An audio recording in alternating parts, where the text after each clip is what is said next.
Raise your hand if you're an avid DIYer like me, or I like to say an enthusiastic amateur, or a learner as you doer. Anyone with me? It's Mimsy here. I teach budget-minded people how to beautify and improve your homes with home decor sewing, upholstery, and DIY. And today that's exactly what we're going to talk about, DIY. Are you an avid DIYer like me? I have been doing it myself since I can remember. We're going to talk about the 5 reasons why I like to do it myself. So let's get started.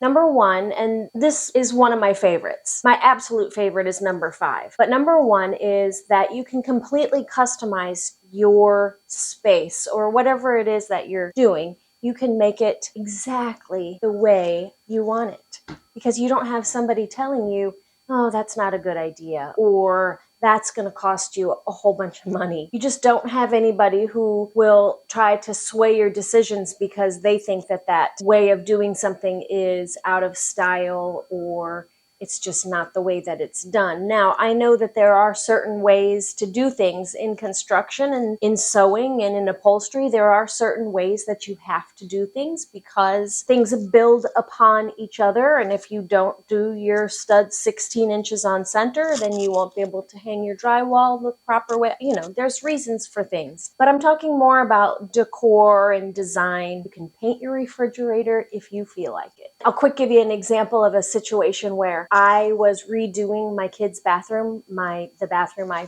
call my pink bathroom. I was tiling and I hired a plumber to do I had to move the drain for my shower pan. And so I did hire a plumber to do the plumbing into the drain, the rough plumbing in the wall for the shower. Anyway, when I said I was going to do tile on this whole entire wall, floor to ceiling, wall to wall, because I wanted a European look, I wanted that whole wall tile. He was like, that's not the way it's done. You only tile up, whatever, 72 inches or whatever in a shower. I don't know what the rules are as far as tiling goes, but I didn't want that. And thankfully I was doing it myself and I was able to make that decision. And I went ahead and did the tile all the way to the floor, all the way floor to ceiling, wall to wall. And I'm happy that I did. That's just one example. And number 2 reason why I love to DIY my projects around my house is just because you discover a new passion for something. I decided to do upholstery myself because I felt like I wanted to do a couple pieces for my own home, and I knew the expense of custom upholstery. It's very pricey, and I figured, what the heck? I could probably do this. It may not be perfect my first go round, but it's certainly going to be better than the fabric that I originally had on that piece that I bought at the Salvation Army or picked up on the side of the road. So now I am passionate about upholstery. I love it, and I knew I would. You might find that you are really passionate about upholstery or home decor sewing or making pillows yourself and start a business, a pillow making business and selling pillows. My gosh, I see these companies that sell pillows and some of them specialize in just bolster pillows. I mean, there's so many ways that you can make money. Lampshades, fabric covered lampshades, they're going crazy right now. And that's something that you could DIY easily and you could make a business out of it or a side hustle out of it. So you might discover a passion for something that didn't know you loved, and it might create a side business, a side hustle, a full-on business, or it's just a hobby that you absolutely love, like quilting. My mother-in-law is an avid quilter, and she absolutely loves quilting. She loves picking out the fabrics and designing the quilts, and it's a huge hobby. She doesn't do it for money, just loves it. DIYing, you might discover a new passion for something. Okay, so I said custom, discover a new passion is number 2. All right, number 3 is make money. And I feel like I kind of touched on this already. But, there's a lot of DIY things that people do that they end up making into a side hustle, and then they end up making it into a full-on business and making a boatload of money. Like I said with the pillow operation, I'm sure that was probably born out of somebody just trying to make a pillow, and then it grew into a side hustle and eventually grew into full-on business. I mean, you can make money doing so many different DIY projects, and that's how I'd say a huge percentage of businesses are started, because somebody started a DIY project and discovered that they just loved it and continued on and decided, yeah, I think I'm going to make some money at this. Like you can flip furniture, which I do frequently. I end up with a lot of furniture. People give me pieces all the time because they know that I can do, if anybody can do something with it, I can. And so I end up flipping a lot of furniture on Facebook Marketplace, on Cherish, local consignment stores. There's a lot of ways that you can make money with a DIY project turned business or turned side hustle. So also epoxy. I did my epoxy countertops, my whole kitchen. My countertops are all epoxy that I did myself. When I found out about epoxy, I was very intrigued because I was redoing my kitchen and I had IKEA butcher block in here before, and then my kitchen island was that feather finish cement that people were doing for a long time, and I wanted something a little bit more durable, a little bit more beautiful. So I decided to try epoxy countertops, and I love them. And I ended up doing a couple kitchens for some friends of mine and made a little bit of money doing their kitchens. So there's just so many benefits to DIYing and learning. Learning a new skill can make a little money with your DIY skills. So number 4, when you do something yourself and you stand back and look at your finished product in your house and see how beautiful it is and what a huge improvement it is to what you had before, it's very satisfying and very confidence building for you to look at your project and think, I did that. I did that. I don't know, maybe there's just as much satisfaction when you hire out jobs in your house. I have very, very rarely hired anything out in my house. I imagine there's a lot of satisfaction there. It's definitely maybe not confidence building to hire out a project. In my experience, I have been disappointed in hired out jobs. Not every time, obviously, but there's been times where I've hired things out and then I see the results and I think, I wanted that to be done better than I could do it. I think, darn it, I could have done that myself and probably had a better result. That's another reason why it is a confidence builder when you can look around your house and see the fruits of your labor and enjoy the beautiful space that you've created with your own hands. It's really a great feeling. I'm standing here in my kitchen, which I pretty much DIY'd this entire kitchen, and I'll show you quickly what I've done. It's a little bit dirty and it really needs to be redone. I'm planning to install new windows and rework this whole kitchen a bit, but let me show you. All right, and since we're already at this angle, I'll show you this end of my kitchen. So when we bought this house, there were closet doors right here that went across. They were louvered doors, and behind this, there was a sink and some counter space, and there was a hole for the refrigerator. The refrigerator was not here. It was actually on the other side of the kitchen, and so this space was just open and empty. And there was a water heater sitting right here, a big, giant water heater. So I took out the water heater, took the doors down, opened this all up, and it's been through many iterations, but this cabinet here, I got at Habitat for Humanity. This cabinet, this corner cabinet, I bought at Habitat for Humanity and opens into my corner pantry. I got these cabinets for $84 a piece. This cabinet right here came from my daughter's bedroom. It was a built-in in her room in like an alcove, and it didn't really work there. So I took that out and I installed that here. And this was originally our pantry cabinet until I installed that one. And then I put a refrigerator here. This is my second or third fridge in this spot. I bought this on Facebook Marketplace. Like I said, all the countertops are epoxy. I made the countertops with MDF, installed that, and I have videos on almost all these projects. I have videos about these cabinets, buying them. I have videos about making the epoxy countertops. And then my drawers, let me show you these. These drawers are actually file cabinets. These are metal file cabinets, and they are amazing.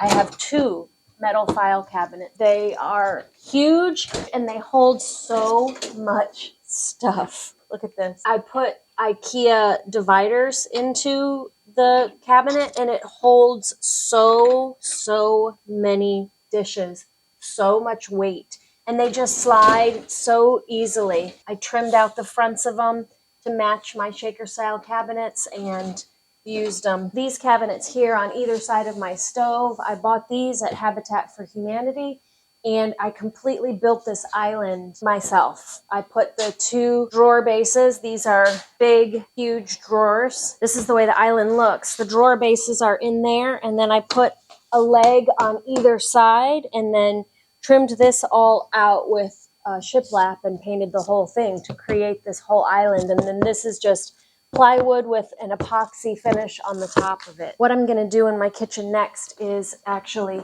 take out these windows. I'm going to install a tall window here. I'm going to close up this space here, and then I'm going to install another tall window right about here.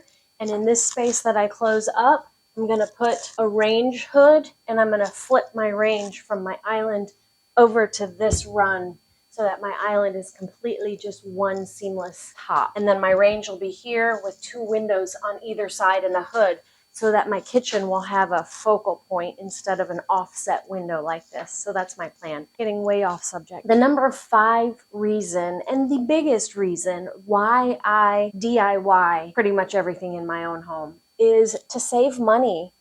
To save money. If I didn't DIY, I wouldn't be able to do any of this stuff. I would not be able to afford to pay somebody to redo my kitchen the way I did it. It would cost me a fortune. Plus, I'm not going to be able to hire out somebody to make a pair of file cabinets into kitchen cabinets, or to pick up cabinets at Habitat for Humanity. That's just not the way contractors work. They buy new. That's the way they do it. So, saving money. The biggest, when you're doing a construction at your home or you're doing any kind of service like upholstery, the biggest line item cost is always labor. So if you can do the labor yourself, you're going to save yourself so much money. Like my mom always said, necessity breeds invention, and that's the way I live. Generally, materials are the cheaper part of a home construction or a remodel. The materials are generally the cheaper part. Labor is always the most expensive, especially if you buy secondhand or, from Habitat for Humanity or from a Home Depot liquidator or something like that. You can generally get your materials pretty inexpensively. So then if you can DIY the labor, big savings. There are certainly things that you don't want to DIY. You don't want to be reckless with your projects, although I have been reckless.